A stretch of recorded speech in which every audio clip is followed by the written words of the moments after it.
Doctor, para analizar, somos un poco de fiscales que hemos venido a partir del lunes, esta semana, de otra jurisdicción de Amazonas en una pasantía en Guaura. De manera que en Guaura, perdón, en Amazonas hemos empezado con un nuevo procesal en abril de este año y no hemos tenido aún juicios orales. Sin embargo, particularmente yo estuve al inicio de este nuevo procesal en Guaura en el 2006 y la experiencia que tengo es que sí se quedan preguntas de parte del juez, eran preguntas aclaratorias. No sé, actualmente no hemos advertido que no se sugiere este tema solo con preguntas aclaratorias. Me parece que eso está bien. ¿Alguien más que quiera reaccionar? Por favor.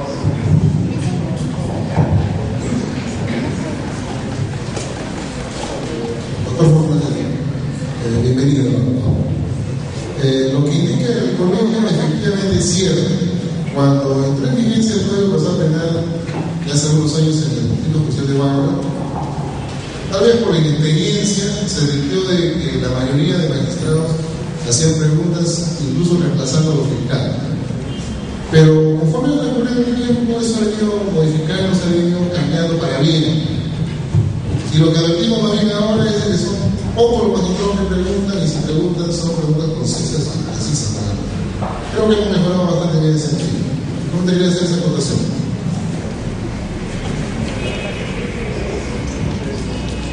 Buenas noches. Yo quisiera acotar algo. Usted dice administrativo. ¿Nuestro sistema es administrativo o es un estudio formal? Estoy hablando del Perú. Porque tenemos un artículo en los principios del Código Procesal Penal que establece que el juez debe allanar toda clase de desigualdad. O sea, debe priorizar una igualdad procesal. Entonces siempre me he preguntado, si uno como juez ve un abogado que está sentado ahí pero no hace nada, entonces debería reemplazarlo por un abogado en base a ese artículo. Pero también me he preguntado, lo mismo puede ser como fiscal, que el fiscal está también no defendiendo debidamente al Estado, ¿no? Y también debería hacer eso. Quisiera en esa parte cómo es el protocolo. Bueno, yo puedo decir que como Puerto Rico, pero eso no significa que esa es la forma correcta de hacerlo. Yo creo que lo primero hay que asegurarse que el país cuenta con buenos abogados, buenos fiscales. Eso es lo primero. Si no hay buenos abogados y no hay buenos fiscales, va a haber problemas. ¿Ok? Es lo primero. Porque en un mundo perfecto, el mundo tendría que intervenir porque no hay ese desbalance. Ese desbalance se debe a que alguien no hizo bien su trabajo, o el fiscal o el defensor. ¿Ok?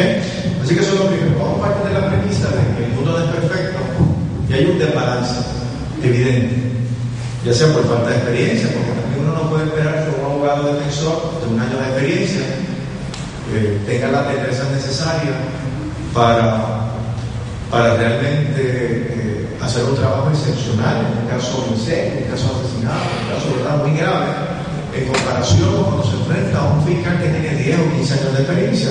Hay, en principio, ¿verdad?, un desbalance.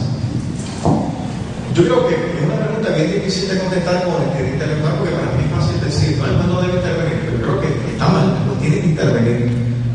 Ahora, la pregunta es ¿cómo? La respuesta que se ha dado en nuestro medio, que necesariamente es la forma correcta, es que el juez, bajo ningún concepto, puede sustituir a una de las partes.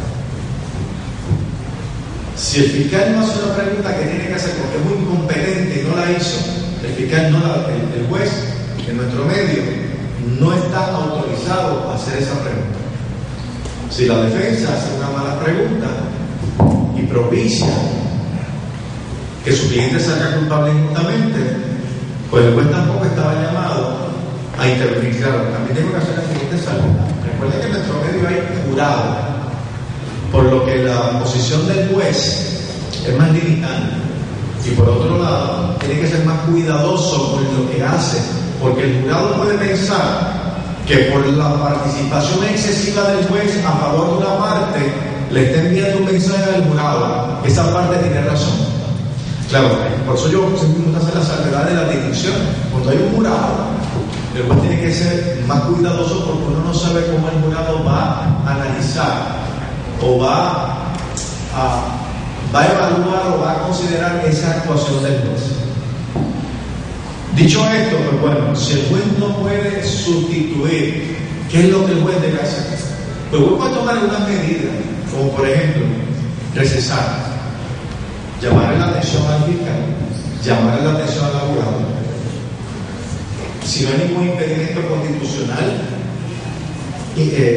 no continuar con ese proceso. Claro, puede ser que exista algún problema de doble exposición, cosa abogada, hay que ver cuál es su normativa, porque el juicio comenzó. Pero en síntesis, yo podría decir que reiteradamente en nuestro entorno se está meridianamente claro de que el juez no puede sustituir a un fiscal ni a un defensor porque ellos han sido incompetentes. El juez, como muy bien mencionado por acá, tampoco es un árbitro medieval mudo en un torneo de caballero. El juez puede intervenir, puede aclarar, pero una cosa es aclarar de una manera precisa, concreta, y otra cosa es suplir lo que una de las partes no ha hecho. Y eso trastoca muchas cosas, trastoca el modelo de adversario, pero sobre todo, a mi juicio, trastoca la proyección de imparcialidad que los jueces deben tener consistentemente. Y recuerden que ya esto no es un juicio privado, hay personas viendo en el público, hay prensa.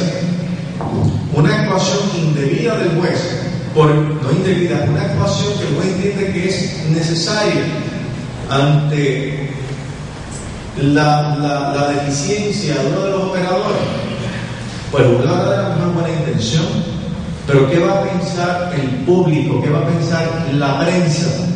Que el juez tiene su mente hecha, que el juez está obrando no por razones de principio, sino por razones proscritas. Y por eso es que ustedes, sobre todo, tienen, a mi juicio, que defender la imagen de los jueces. Y si eso implica no intervenir cuando su espíritu, su instinto le dice que debo hacer una pregunta que no sea el fiscal, mi recomendación, a mi juicio, ¿verdad?, mi opinión personal, es que no deben hacerlo. Claro, eso no significa que una vez ese proceso termine, usted también inste las acciones correspondientes, ya sea ética o administrativa, dependiendo del ordenamiento, que se justifiquen como consecuencia de la incompetencia de ese fiscal. Yo recuerdo, por dar unos ejemplos muy precisos de mi país, en ocasiones, cuando yo trabajé en la oficina del defensor público, había unos defensores que no eran muy responsables. ¿Qué hace el juez? El juez paraba el proceso y llamaba al supervisor de ese abogado para decirle su preocupación sobre la forma y manera en que ese abogado estaba llevando el caso. El juez no le hizo ninguna pregunta a los testigos. Llamó al supervisor: oiga, yo le sugiero que usted se sienta al lado de él y lo ayude porque está perdido. O lo oriente de cómo hacer las cosas.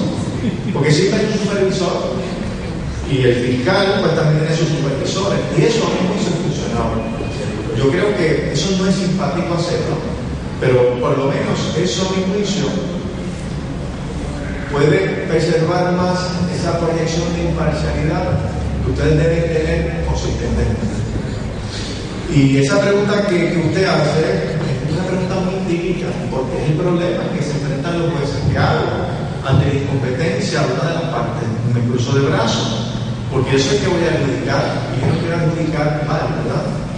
Hay una frase muy famosa que se utiliza en el mundo de las computadoras, que, bueno, en inglés, garbage in, garbage out. Basura entra, basura sale. Es decir, si en un juicio la prueba que se presenta es insignificante, no es buena, la decisión tampoco va a ser buena. Y ustedes quieren asegurarse que la prueba que se presenta a ustedes es una buena prueba para ustedes poder emitir una buena decisión. Cuando las partes no hacen bien su trabajo, la decisión no va a ser buena. Cuando las partes hacen su trabajo en un sistema adversario, en teoría, el juez va a estar en mejor posición de identificar cuál de esas dos partes tiene la razón. Pero si ese debate no es balanceado, pues la decisión tampoco va a ser necesariamente balanceada, porque la decisión va a ser a base de lo que una de las partes pudo probar como consecuencia de la incompetencia de la otra. Es un debate muy balanceado, donde las partes hicieron bien su trabajo, pues eso debe ser extraordinario para nosotros, porque va a estar en una mejor posición, más ilustrada para